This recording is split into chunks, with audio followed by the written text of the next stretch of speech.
Disclaimer, हर बार की तरह इस बार भी हम आपको जानकारी साझा करते हुए ये बताना चाहते हैं कि हम इस वीडियो के माध्यम से किसी भी सेक्सी गतिविधियों का समर्थन कदापि नहीं करते हैं। साथ ही वीडियो में कई सारी ऐसी आपत्तिजनक वस्तुएं विद्यमान है जिसे देखकर लिंक का लंगड़ा बढ़वा भी नजदीकी पॉइंट साइड पर जाकर हिला भी सकता है। तो चलिए भांग घूमड़ा खाकर दोबारा से एक्सप्लेन करते हैं एक नई वीडियो को।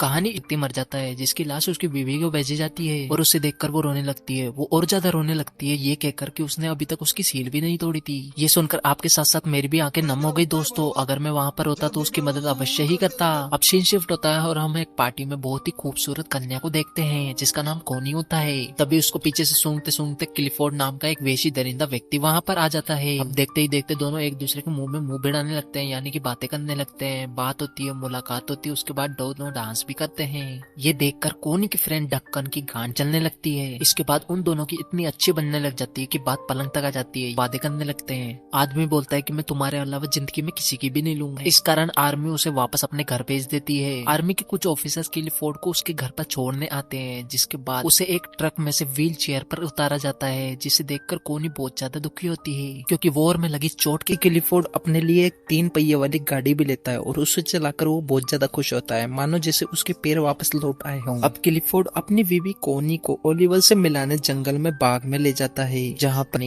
जिस पर कोनी उसे भगरे झंड के बोलकर घर पर आ जाती है। इसके बाद ओलिवर उसे एक लेटर भेजता है जिसमें वो अपने रूड बिहेवियर के कारण उससे सॉरी मांगता है। ये लेटर पढ़ते ही कोनी जल्दी से कोनी उसे खड़ी होकर देखने लगती है। ओलिवर भी उसे आते हुए देख लेता है और वो अपनी वापस शर्ट पहन लेता है क्योंकि वो उसकी इज्जत किया करता था। इसके बाद कोनी उससे बोलती है कि अब से मैं रोजाना ही तुम्हारी मदद करने के लिए यहाँ पर आ जाऊंगी। जवाब में ओलिवर बोलता है कि देख रही हूँ तुम मुझसे बचकर भाग रहे हो। और अब कोनी वापस से नाराज होकर अपने घर को जाने कोनी और ओलिवर दोनों ही उसके कॉटेज के अंदर चले जाते हैं और अब वो उसे एक झोपड़े में ले जाता है और अपना दूध पिलाने लगता है, यानी कि वो दोनों कुलू कुलू करने लग जाते हैं। अब ओलिवर भी उसे पसंद करने लग रहा था। अब पूरे दिन भर वो दोनों साथ रहते हैं और शाम के टाइम जैसे ही होती है कोनी अपने घर जाने को निकलती है। वो ओलिवर से पूछती है क्या तुम्हें ये चीज गलत लगती है, जिस पर ओलिवर बोलता है बिल्कुल भी नहीं, क्योंकि मैं भी तुम्हें जाने लगा। अब कुछ ही देर बाद ओलिवर को वापस से कोनी की बहुत ज्यादा याद आने लग जाती है और इस चक्कर में वो बहुत सारा शराब पी लेता है। दूसरी तरफ कोनी भी अच्छी तरीके से नहीं सो पा रही थी। अब वो भी उसकी याद में तड़पने लग रही थी। वो खिड़की में से ओलिवर के कॉटेज को देखती है और भागकर उसके पास चली जाती है, लेकिन इस बार उसे जाते हुए वहाँ की एक मेड देख लेती है। इसके बाद उसी क्लिफोर्ड के घर में एक पार्टी हो रही होती है, जहाँ पर डक्कन के साथ कोनी थोड़ा सा डांस कर लेती है, जिस पर क्लिफोर्ड जलने लग जाता है और